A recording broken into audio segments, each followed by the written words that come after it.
Yeah. Good morning, everyone. It's a pleasure to be with you here today on the traditional territory of the Algonquin and Anishinaabe people. After 8 months of negotiations and weeks of intensive mediation, Air Canada and the Canadian Union of Public Employees flight attendants were unable to reach a tentative agreement. The government firmly believes that the best deals are reached by the parties at the bargaining table, and we will never stop believing that.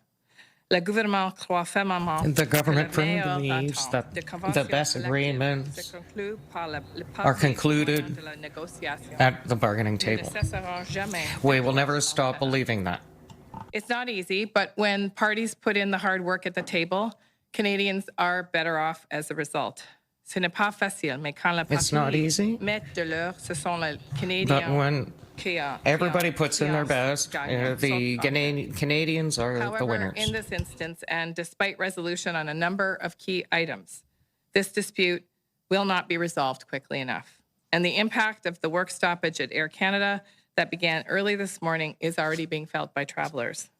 This is causing significant harm and has negative impacts on Canadians and the Canadian economy.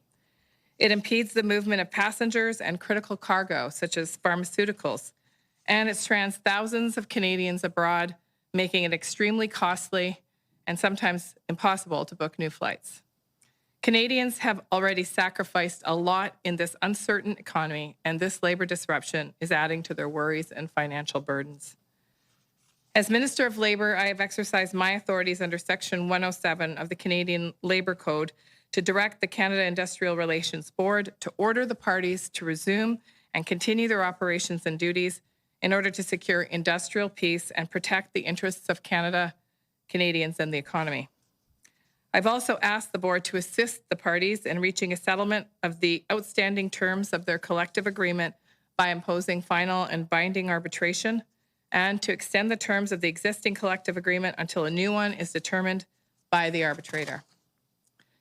Flight attendants play a critical role in getting Canadians to where they need to go safely, and they deserve to be compensated and treated fairly at all times.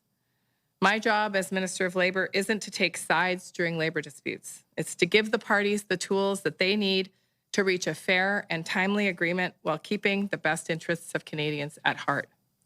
And that's why I intervened today. Canada's economy has seen unprecedented attacks on trade and significant tariff actions. Amid these challenges, Canadians have been stepping up for months to support their friends and their neighbours and their local communities. In a year where Canadian businesses and families have faced too much disruption and uncertainty, they shouldn't have to shoulder another blow. We will not leave them behind.